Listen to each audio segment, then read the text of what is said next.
Fashion Girl, Jeffrey Draft, Bobby Boy, Dolly Nugget, Mobile Pegasus, Martin Salt Girl, Aunt Jemima, Mrs. Butterworth, Uncle Ben, the Big Boy, Mr. Zipco, Pioneer Pete, the Burger King, Charlie Tuna, Chicken of the Sea Mermaid, Trix Rabbit, Cocoa Puff Bird, Twinkie the Kid, Fruit by the Magician, the Noid, Three Musketeers, Wendy, Sunshine Baker, Zigzag Man, Marlboro Man, Mr. Etch-a-Sketch, Mr. Crayola, Cracker Jack Boy, Copper Togoro, Quick Rabbit, Lucky Charms, Smokey Bear, Woodsy Owl, Keebler Elf, Sugar Bear, Colonel Sanders, Snuggle Bear, Mr. Cream of Wheat, Smooth Cowboy Character, Energizer Rabbit, Plastic Pickle Store, Campbell's Soup Kids, Laughing Cow, Mr. Clean Brawny Man, Crunch Tater Alligator, Pep Boys, Happy Pee-wee, Ready Kilowatt, Cookie Crisp Bundle, Senior Novel, Mr. Bubble, Tidy Bowl Man, Carpeteria Genie, Count Chocula is not your friend.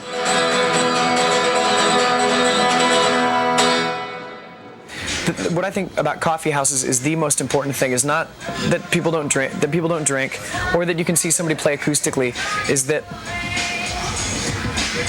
it's a crossroads for talent, ideas, expression, and philosophies. So we bow our heads in the dark in respect for the dead. Without you,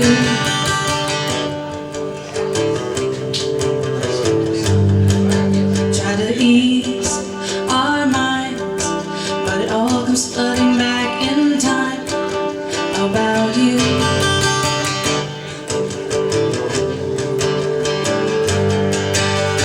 Cardboard letters fly to your room. This was 1989. And a friend brought me to this space on Pico and Fairfax where he was opening up a coffee house. And I was like, coffee house?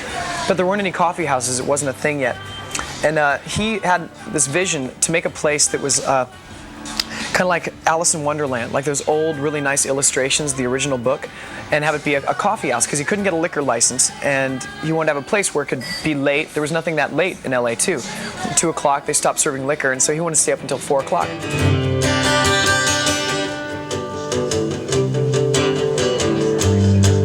So I lay my head down at the foot of your bed, alone.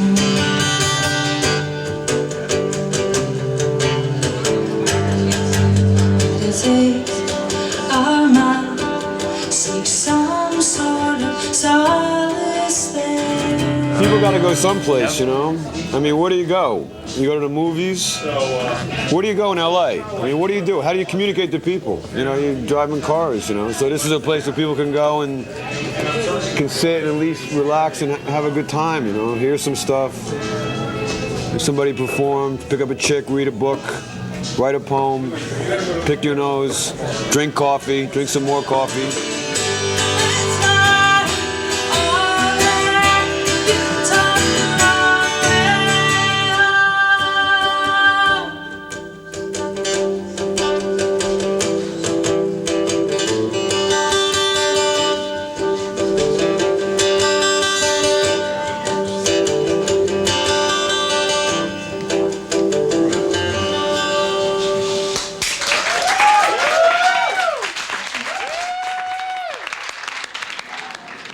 I started going to coffee houses around '89, and the first one I really spent a lot of time at was a place called the Mad Hatter Espresso Bar, which was one of the first ones, run by Steve Isaacs and Steve Harris. And that closed down, and then I proceeded to go along to Highland Grounds on Highland, which has since turned into a cafe kind of bar thing. There were places like Big and Tall Books on Beverly, which was pretty nice, and then Nova Express, which I spend most of my time at, which is on Fairfax. I do artwork and I do the spoken word stuff, and you know, it's just kind of a nice, mellow little venue. It's not like going to a big club. It's friendly, the people are generally nice, so it's a good way to spend the day or evening. The best coffee houses are open till like 4 a.m. or something like that, you know, because in Los Angeles we really don't have the after hours party. Well, we have a few of them, but like, you know, New York is going on 24 hours a day, and Los Angeles, the closest you can come to like hanging out somewhere late at night with a bunch of people is a lot of these coffee houses like Nova. It's a good place to meet people. That's all I have to say. Does that sound too corny?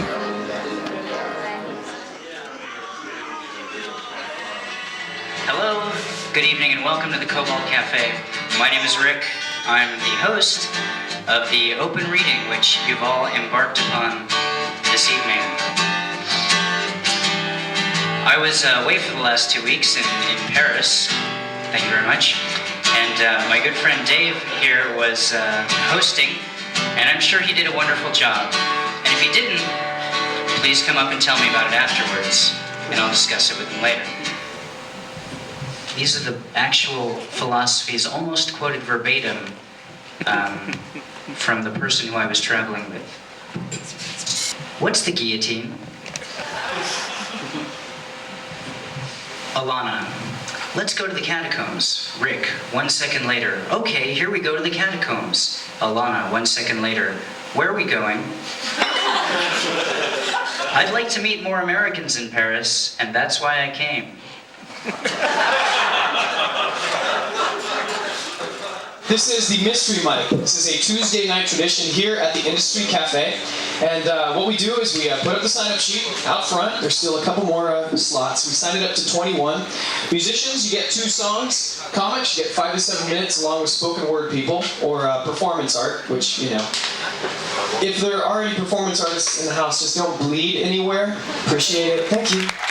That's where I started an open mic, and I'd never been to an open mic, but I thought we got to get people in here, and you know I knew how to play, and so we set up an amp, and just like tonight, you know, I mean this was the same scene in 1989, you know, first night asking friends to come by, and each week it was more successful as far as artistically, people coming, people feeling free to do what they wanted, people being in the moment, not really getting up and just doing a recital of songs, but the coffee house seems to lend itself to the moment when people really recognize that, you know, it's really special. This next song is called the Bitch Anthem, and it's dedicated to all my bitchy sisters.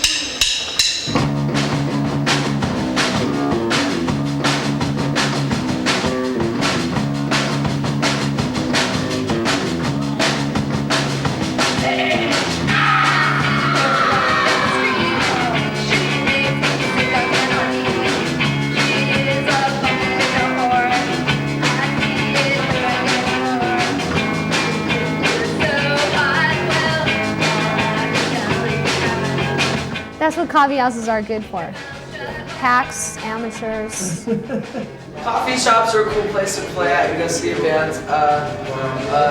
Pay to get in, but don't pay for the coffee if it's over $1. Let's see. Even though they gotta keep going. You know, they gotta stay in business, so it's understandable. Because the coffee houses need the money. I love coffee. You got to drink a lot of coffee if you hang out in coffee houses. Yeah. Yeah. I don't know how the places survive, actually. I've wondered.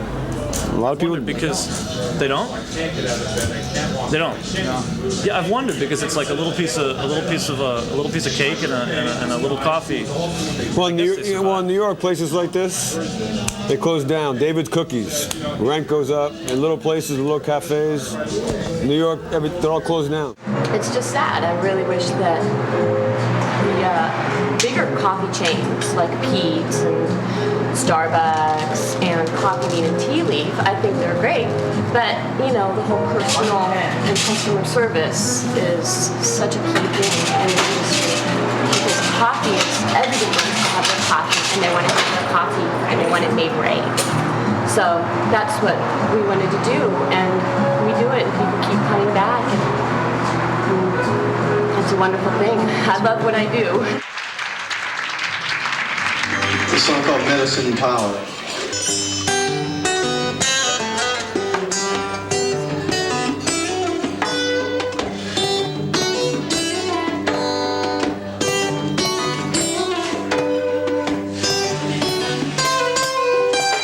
So it's down to the sunlight's early evening. While the sun goes down, it starts to show.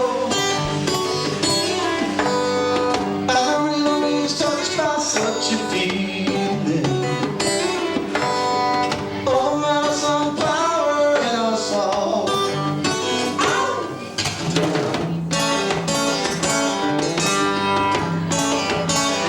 It's a medicine power.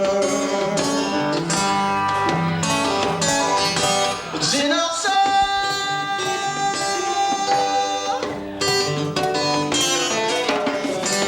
Good thing is there is we don't have a certain type of a crowd that comes in here. I mean, straight lawyer will be hanging out next to whatever, a writer or a actor or down and out, and everybody seems to get on very well. I mean, they walk through these doors and all of a sudden things shed from them. You know, all the pretentiousness of certain people, and a lot of people's fears also go away, and everybody ends up talking to everybody. And I think once they walk outside into the real world, two people that would sit and have a conversation or spend the evening together here probably wouldn't even want to know each other out there.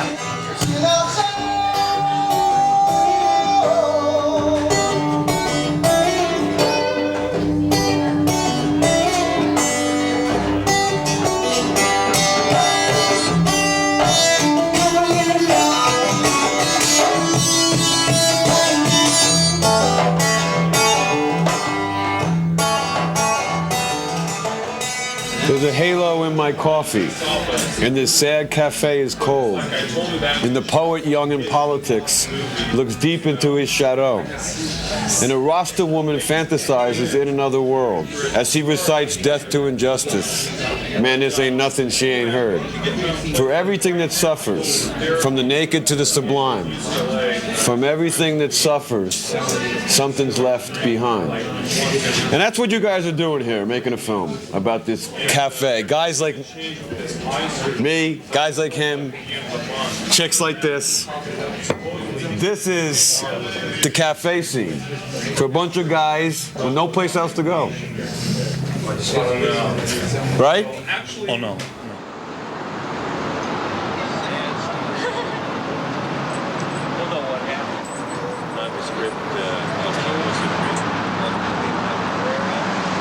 I'm going to start with a poem, then I'm going to bring up our first performer. This is a poem called Tracy.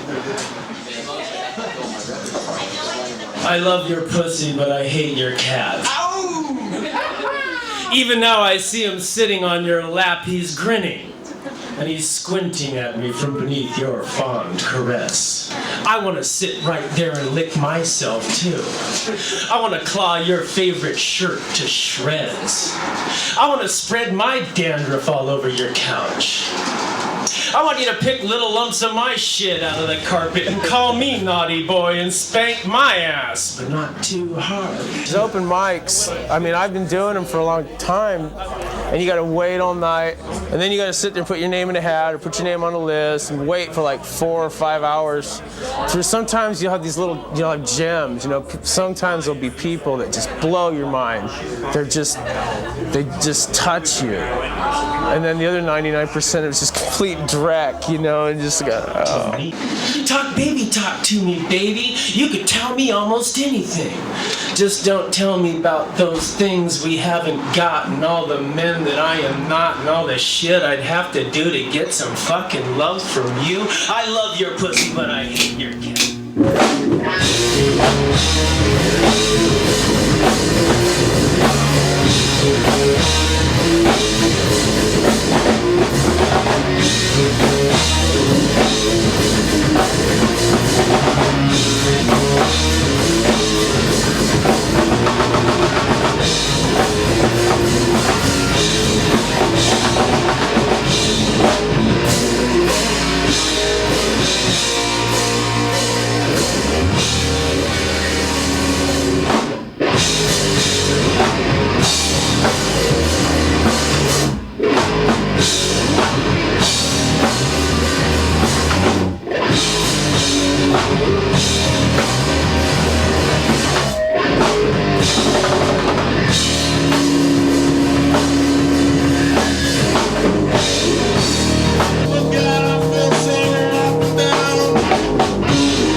I'd like to go to the circus tonight until you take the time to figure out how to get there, and then I don't want to go to the circus tonight. Even though you've totally guided me all over Paris to the Eiffel Tower, Sacré-Cœur, Montmartre, Notre Dame, Musée d'Orsay, Pompidou Center, Museum of Modern Art, nice restaurants, riverboat ride at night on the Seine, I'm not having a good time because we have different interests and I don't speak French. You know, in the like the 50s or something, or the beatniks, they hung out at coffee shops too. So it's like, it isn't like the first thing. But when you really look at the beatniks, that was like the first movement, or I think it's still the only movement that has never been co-opted by corporate America. And I think there's something really authentic about a coffee shop experience. Ladies and gentlemen, we've got a little spoken word, we've got some comedy, double L. Be ready. Right now, we've got the spoken word. Ladies and gentlemen, Wrong Dimension Boy. This one's called Hell. So they sent me to hell. It wasn't hot, it wasn't cold, just uncomfortable. The air feels like it does when you need to go to the bathroom in a crowd of people but can't, and you have to hold it in while you wait in line for something you don't even want. Kind of that anxious, I don't want to be here type aura. They led me to a room, threw me in and locked the door. It was a padded cell with a giant screen TV on all four walls playing the same episode of The Love Boat over and over again. Vanilla Ice is there, and he's sitting on an easy chair shouting to me that this is raw! Check it out, homie! I like poetry that entertains or informs or inspires or something like that. Too many of them telling about their first sexual affair or their first period or the way they rebel against the system and the government and stuff like that. And I don't like too much of that, although you have to put up with it if you have an open reading. Vanilla Ice then approaches me and starts taunting me and says he can kick my ass. Of course this is hell, so he does. As he's kicking my ass, it is broadcasted live to the homes of all of my ex-girlfriends, who laugh heartily and holler with each punch from the Iceman. The evenings in hell consist of high school keg parties filled with every asshole you've ever met. Each one is making out or having sex with a girl you really liked. What's more, none of the girls will talk to you, and if you talk to them, the assholes will beat you up. So they sent me to hell, and this is it. It could be worse, though. It could always be worse. And we get all kinds of people here, ranging from, I mean, poets as young as 12, and poets in their 80s who come, and really runs the gambit of all kinds of people and all kinds of poetry, whether it's someone who gets up for the first time and reads their rhyming love poetry, or someone who gets up and randomly walks around the stage and goes ooh ooh ooh, and that's their performance.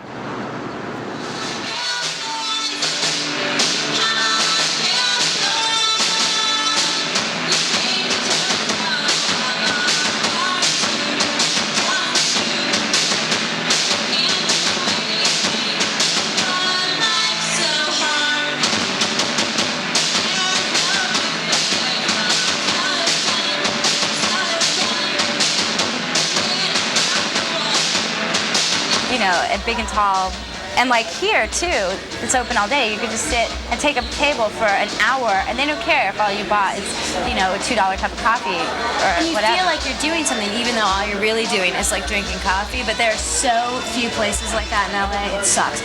Every other day I see like some kind of coffee chain like opening up, like all over Melrose and on Beverly by my house. It's like a coffee stand. Yeah, it's like a coffee hut, and it's not the same thing. And they don't get it. They don't get that you want to sit down and you want to be able to smoke and you want to hang out. Oh, Sarah is the coffee queen. Dun, da, da. Well, my favorite one I worked in was called Big and Tall, and it was sort of like the first like LA coffee house, and it was so cool. It was like a huge bookstore, and it was 2 stories. There was a huge bookstore in the middle. And you could rent videos and you there. could rent videos there, and it was this bookstore, video place, and then like great coffee and like salads and stuff. And we were actually waitresses, so it was this whole like coffee waitress thing.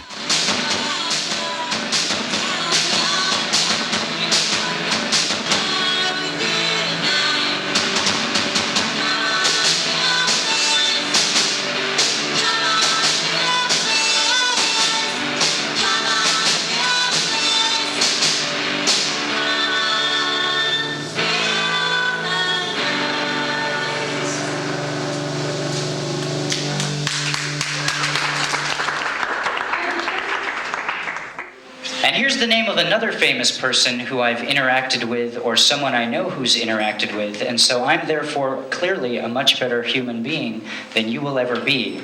By the way, what's the name of that big church we went to midnight mass at on Christmas? I like restaurants and clubs where they screen out people based on how they look because they're so chic. The LA coffeehouse scene started in like one night in like 1986, I think it was. I was at a place called Al's Bar, which is a whole story in itself. And at the time I was drinking, and I got really blasted. And I met this. Me and my friend were there hanging out, drinking beer, and then we met this this girl, and she said, "I want to go to a coffee house." I didn't know what the fuck a coffee house was. It's like, what? I just didn't understand it. I thought it was another bar. So me and my friend went, and there was no beer there. It was just coffee. It was called the Onyx, and it was on where Sunset and Hollywood in Vermont all meet. There's a Vista Theater, and there's this little place called the Onyx. And it was like, I think 5 tables and chairs and like espresso. Actually, everybody stopped drinking and driving is the thing. And in LA, you got to have a car. And so you still want to go out, and if you're willing to not get shit-faced drunk, but you still want to go out and have a good time and have a wild time, you can drink this shit. It's legal speed, man. It's... You start talking, and you have all these great ideas, and you think they're great, and then the next day you look at your journal, and you're like, this doesn't mean shit to me. Why did I think I was a genius? Hey there, brother, remember me. I helped you get back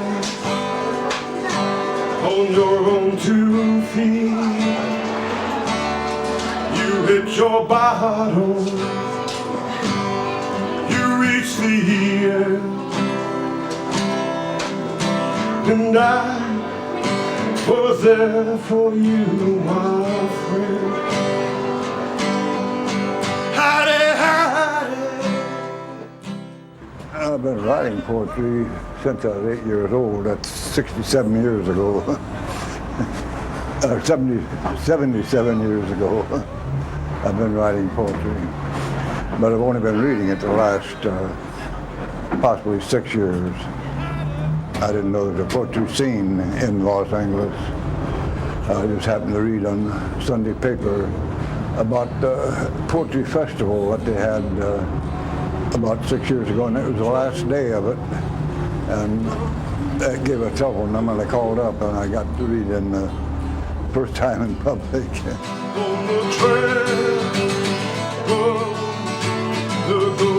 Come on. I'm doing it one more time. Everybody sing. Let's go. I want to play a song the whole night. Come on, ready? Howdy, howdy. Howdy, ho. Ready? Howdy, howdy. Howdy, ho. Sooner or later, we all gotta go. Come on. Howdy, howdy.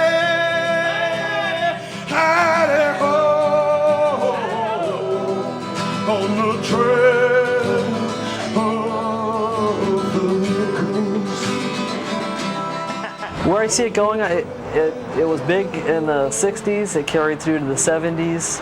80s, they kind of faded away a little bit, and in the 90s, almost like a new generation of them popped up. So it's something that kind of always has been around, and I think always will be around, that type of culture in one form or another. I remember with Rob Cohen from Caffeine Magazine, we were like in their first issue, and just looking at the coffeehouse listings from that first issue to now, it's just half the issue is taken up by the coffeehouse listings. It's good for the poetry community, and I like giving that back to Burbank and the community. Misled, he draws you in. I have to watch him. Wheels within wheels. Illusion is the art. He knows how to steal. One trick leads to another, and he just laughs because he knows he can have anything he wants. He's the Joker Man. Get away from me. Hey, Joker Man, get your bag of tricks away from me. It's midnight, and the room is upside down, and I heard someone say to me, get out right now. Hey, Joker, man, Jojo, go, man, Joe. He knows he can have anything he wants, everything you have, everything you own. He's the Joker, man. You know you better. You know I know, you know I know, and everybody knows now. I am the Eggman. I am the Joker. Cuckoo-cuckoo-choo. Choo-cuckoo-cuckoo-choo. Thank you.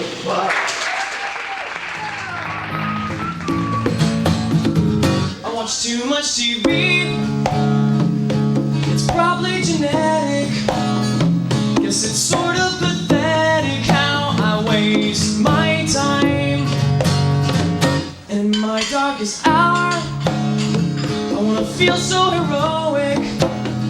Even a mile from Han Solo would be fine for me. And you were the one that I was waiting for. We're the newest breed because we're not only a cyber center, but we're specializing.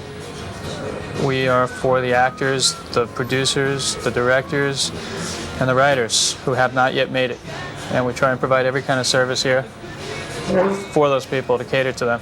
I sell legal forms, and I can give them contracts that they would pay a fortune for the price of a cup of coffee. Because this one is 5 stores. It's a copy mailbox place. It's a coffee house. It's a bookstore. It's a video store. It's a production facility. It's a law office. I was waiting for. You were the one that I was waiting for. You were the one that I was waiting for. On second thought, I wouldn't have you. I wouldn't want you. No, no. I wouldn't have you even if you were the last girl on earth.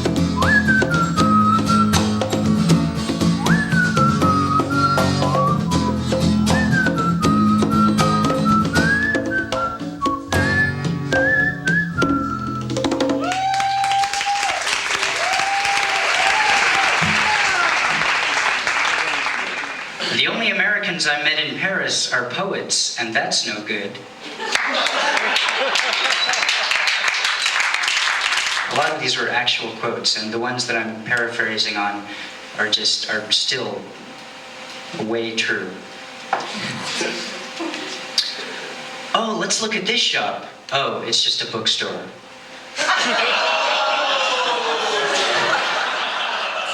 I want to go to the yuppie area. That looks like a Holocaust dog, said my travel companion in Paris upon seeing the dog très thin, avec tail between legs. No, I thought, the Nazis treated their dogs quite well. If ice melting in yesterday's shadows is surprising here in desert furnace air, imagine silver sage-colored hills stampeding like herds of hairy knees, and silent like a blanket of cloudless sky. So still it seems the mesquite bushes whisper among themselves that it's just nervous imagination. It's just nervous imagination. Here is where my friends leave, wandering to hills, stalking their own indigenous phantoms among ghost towns. Even maps forget. Ghost towns. Even maps forget. Even maps forget. Even maps forget. 10 years ago, there were only maybe 4 or 5 places going. And 5 years ago, there were probably 35 or 40. And now there's probably 200 or 300 and more coming up every week. and I'm not sure why it is, but it is a cheap form of entertainment for people, and it's also a method of expressing what's in your soul or in your heart or whatever.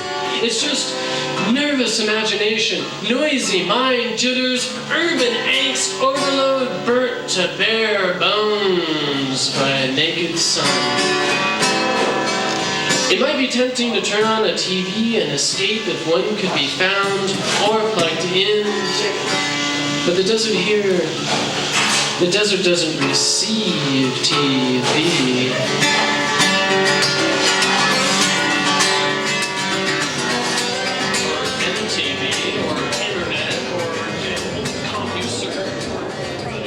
Definitely good places to chat. You just chat all you want, because you're sucking the juice, man. And it's not, it's just. We don't have music at Van Gogh's here. A lot of coffee houses you will find live music and guys playing reggae, long-haired white guys singing old Neil Young songs.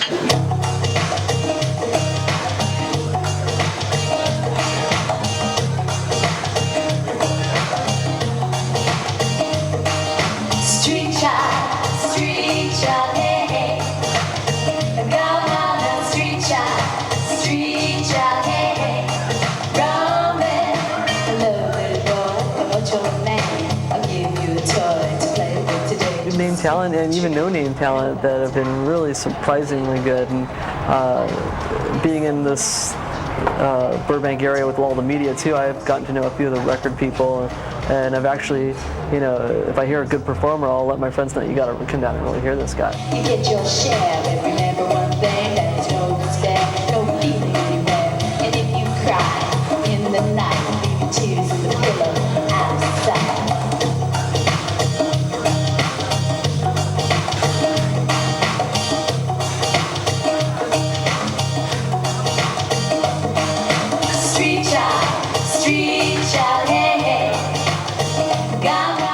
You got all kinds of people coming in here, from young kids just trying to get away from their parents to people. There's somebody downstairs right now editing a book.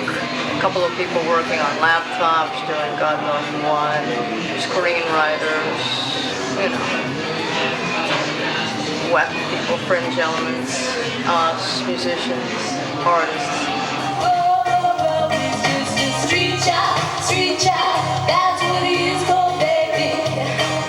Street child, that's what it is called, baby. I think that's why there's so many coffee houses in LA. People want to go out, they want to have a good time, they want to get a little mind altered, but nothing that's going to get them put in jail. Street child, that's what it is called, baby. And when they started fondling, she never could say no. But it wasn't all one-sided. It was kind of an even trade. Because she loved the feeling she got when she was being laid. She died and went up to heaven. St. Peter met her at the gate. He said, I have to check my records. Just stand outside and wait. But he saw in her eyes a gleam of hope. And he could tell the truth from a lie. So he asked, have you been a good girl? But he gasped when he heard her sigh. She explained, I always give in when the boys want something from me. I guess that makes me a bad girl. So in heaven I cannot be. Now Peter was saddened by this poor girl who never could say no. But he pointed out the long road down which she would have to go. She turned away and was sobbing when a mighty voice roared from above. St. Peter, quick, check your records. She is guilty only of love. Call her back and apologize. Tell her she can sit by my throne. She gave the only thing she had to give. Tell her that now she is home.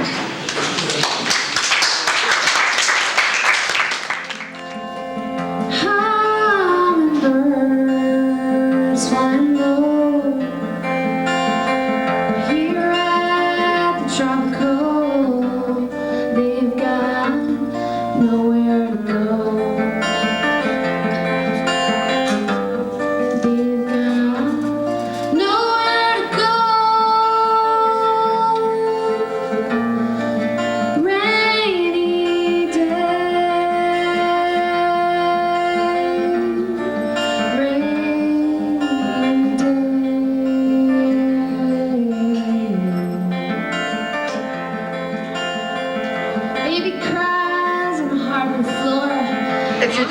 documentary on coffee houses, you might as well include that they're probably not going to be around very much longer, thanks to a little movement that started in Seattle, the whole Starbucks movement.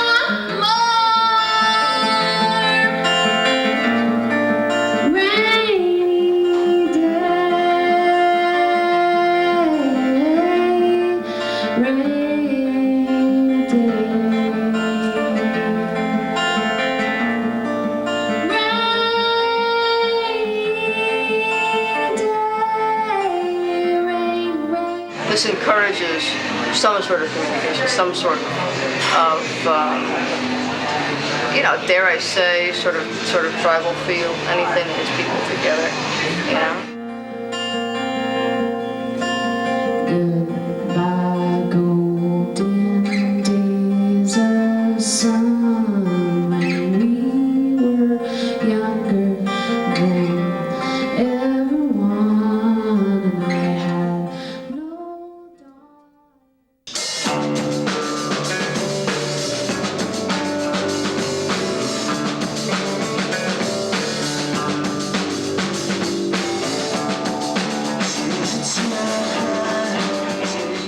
But I think it's really important for a place like LA to have a coffee house scene.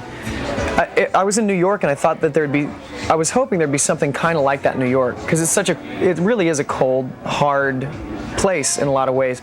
I thought there would be some kind of not equivalent, but some kind of antidote, which is what the coffee house scene can be. You know, it's not all peace and sunshine and flowers. It's not by any means. You know, a lot of times you'll walk in and the spoken word performances are vicious and evil and biting and make you just really question, you know, like, oh my God, what's my scene?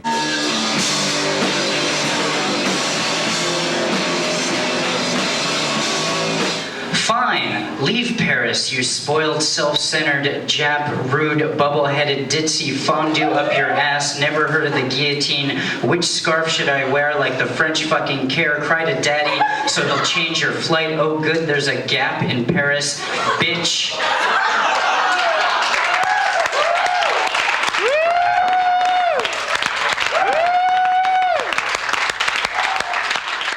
As a matter of fact, this one person who worked over the living room made a really cool comment. He said that a lot of it, he went to a lot, even though he worked at the living room, he still went to all coffee houses, and he considered each one like a different room of his house. You know, like the living room was just kind of like his living room, and then he used to go over to Java, and that was kind of like his kitchen, and you know, the Bourgeois Pig was kind of like his, you know, fun playroom, and more like it's just like rec room, chill room.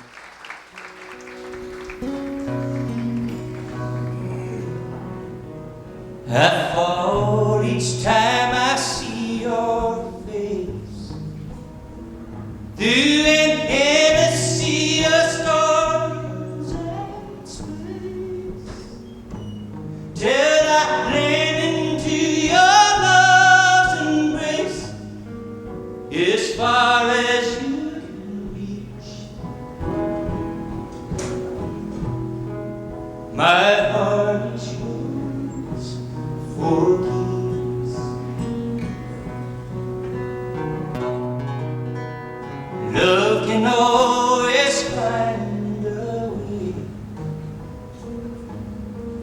to say what my heart yearns to say. For now, just let the melody play. My heart might it beat,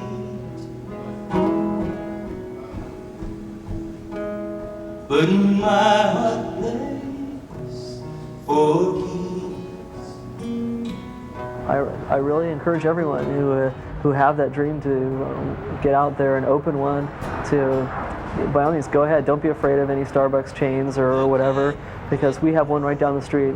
Everyone says, "Oh, aren't you worried about they're coming in here?" And they came in here about a year ago, and if anything, our business has picked up. So if you don't consider anyone as competition, and just kind of do your own thing and do what feels right, and be prepared to do a lot of hard work, and try and really enjoy the most of what you do. So I recommend do it. You can build my dreams or burn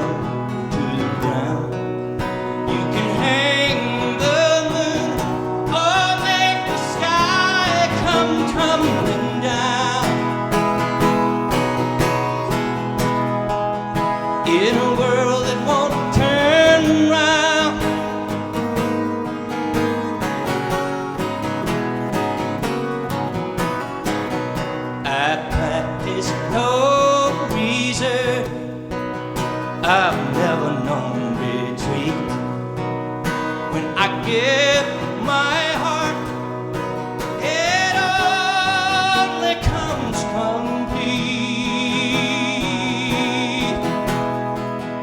And though People don't even go out of their houses in a day. When they want sex, they put on a video. They want, you know, they want the internet. They communicate with people all over the world. They don't go. They get videos sent to their house and they watch movies on their television. They do not. The whole world is insular. If nothing's happening. And the coffee house is the last vestige of the street of humanity, of expressing, of coming together as human beings. When you open this type of venue up and this many people embrace it, it will sustain.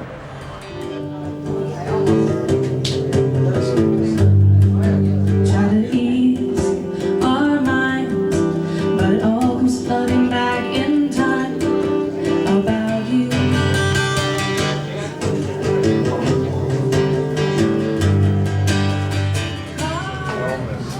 There's a halo in my coffee. Look, can you see?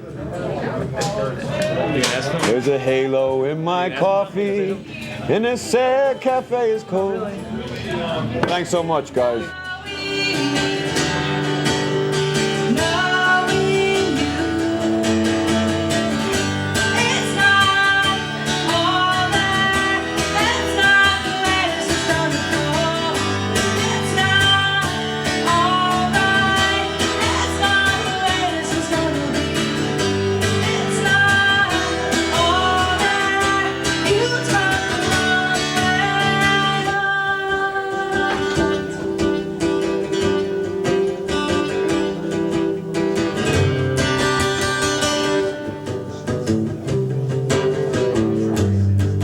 So I lay my head down on your bed alone.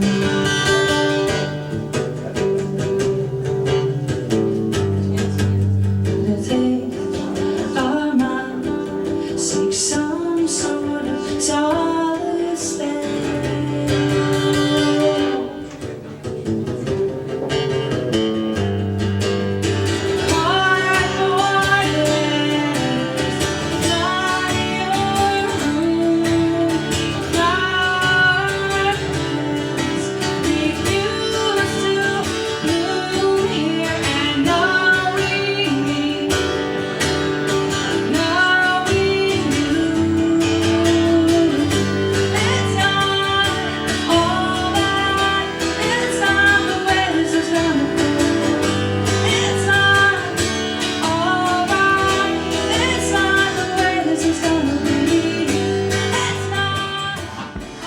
Is there anything else we can tell you, boys?